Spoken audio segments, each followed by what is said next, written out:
आप देख रहे हैं निष्पक्ष दस्तक, मैं हूं राजू यादव। पंचम चरण में वीवीआईपी सीटों के ज्यादा चुनाव है, चाहे फिर और उत्तर प्रदेश राजधानी लखनऊ हो या फिर अमेठी या फिर रायबरेली।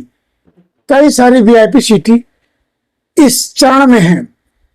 आज मैं आपको उत्तर प्रदेश की अमेठी सीट ले चलता हूं, जिसको विगत चुनाव में केंद्रीय मंत्री स्मृति ईरानी ने कांग्रेस से छीना है।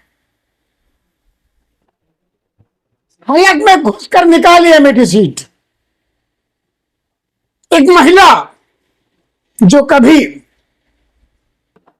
सिलेंडर लेके चलती थी, सिलेंडर के नाम पर पॉपुलर हुई थी, वो कांग्रेस के गिरेबान से हलक में हाथ डालकर उसके परिवार से अर्थात राहुल गांधी से सीट जीत लेती है।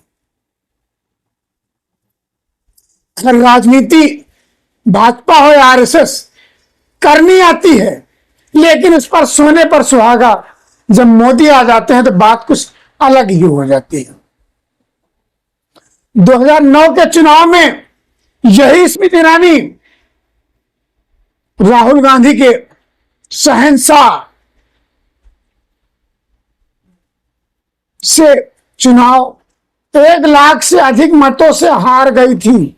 उसके बावजूद भी मोदी ने प्रियंका गांधी के कौशल को देखा, परखा, समझा। हारने के बावजूद भी उन्होंने स्मृति ईरानी को मंत्री बनाया। जब मंत्री बनी स्मृति ईरानी तो लगातार अमेठी में संघर्ष करती नजर आई। गांव की गलियों में, शहर की सड़कों पर स्मृति ईरानी ने लगातार संघर्ष किया और लोगों के बीच अपनी पहचान बनाई। उसी का नतीजा रहा कि 2014 के चुनाव में उन्होंने हलक से, कांग्रेस के हलक से अमेठी सीट छीन ली और लगभग 55,000 वोटों के अंतर से जीत दर्ज की। स्मृति ईरानी का ही खौफ था कि राहुल गांधी को वायनाड जाना पड़ा था।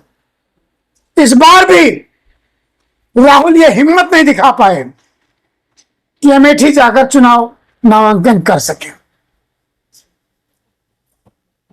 उनके खिलाफ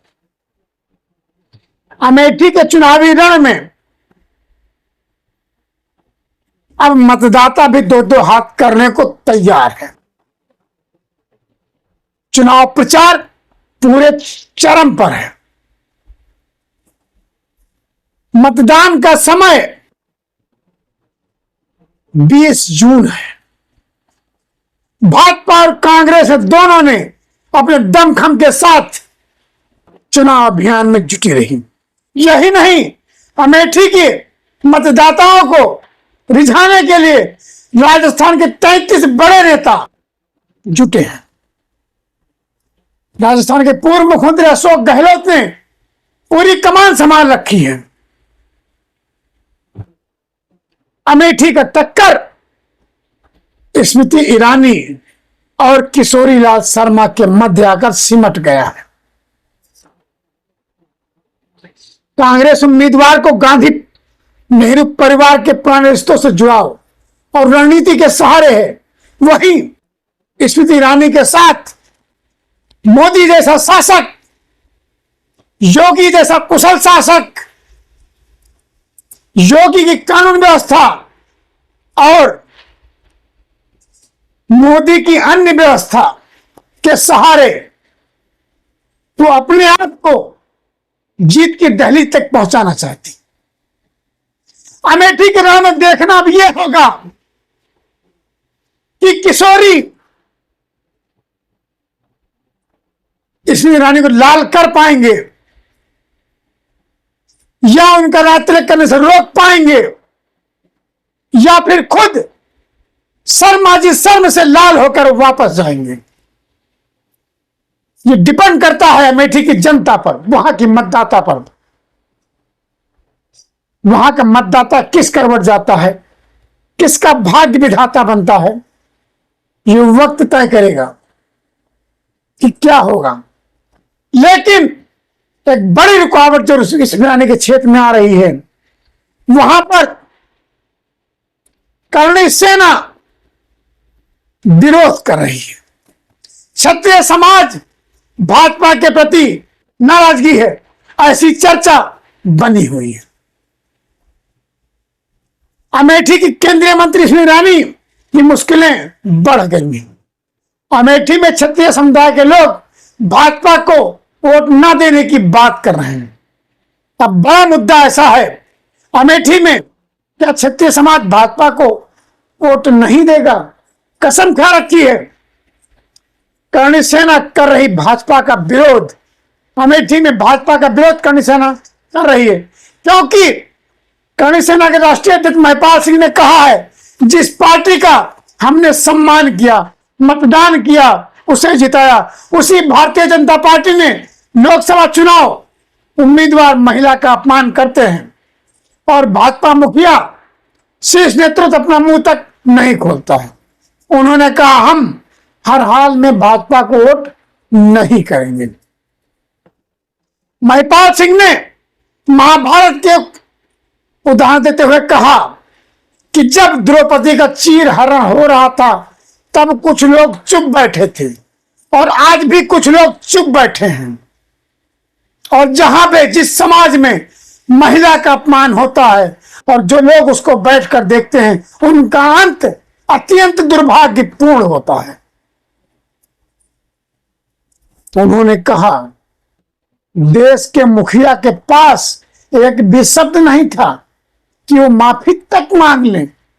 करणी सेना के राष्ट्रीय अध्यक्ष यही नहीं रुके, उन्होंने भाजपा पर बड़ा आरोप लगाते हुए कहा, हमने भाजपा को वोट दिया, भाजपा ने मुझे मजदूर बना के रखा है।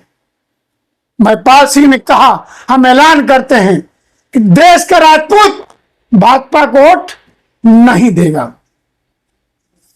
उन्होंने स्मृति ईरानी को भी निशाने पर लिया और उनका विरोध किया। कहा, स्मृति ईरानी एक महिला सांसद होकर भी महिला सम्मान पर बात नहीं करती और उनसे संबंधित मुद्दों को नहीं उठाती है।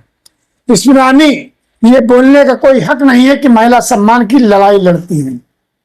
अगर ऐसे में राजपूत समाज भाजपा का दामन छोड़ देता है तो ये भाजपा के लिए भी संकट खड़ा करता है और अमेठी स्मृति ईरानी के लिए भी संकट होता है। अब यहां पर देखना यही होगा, 20 तारीख के मतदान में अमेठी की जनता स्मृति का राज तिलक करती है या फिर किशोरी लाल शर्मा का राज तिलक करती है। यह सब जनता के हाथ में। फिर भी निष्पक्ष दस्तक आप लोगों से करबद्ध प्रार्थना करता है, आगामी चुनाव में आप स्वयं अपने भाग्य विधाता बने, अपने और अपने लोगों के साथ मिल मतदान जरूर करें। ताजा तरीन खबरों को देखने के लिए आप लगातार देखते रहिए निष्पक्ष दस्तक। और अभी तक आपने मेरे चैनल सब्सक्राइब नहीं किया है तो सब्सक्राइब कर जरूर अपने सुझाव से मुझे अवगत कराएं, जिससे मैं सुधार कर सकूं। धन्यवाद।